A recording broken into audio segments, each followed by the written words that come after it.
Hello everyone, today we are unboxing a device that is creating a lot of buzz in the budget tablet market, the POCO PAD 5G.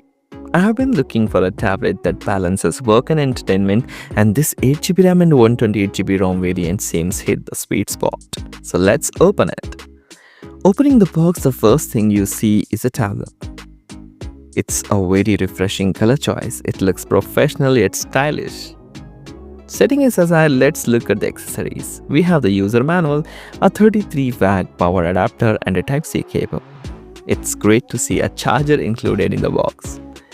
Picking up the tablet, it feels very sturdy because of the aluminum frame.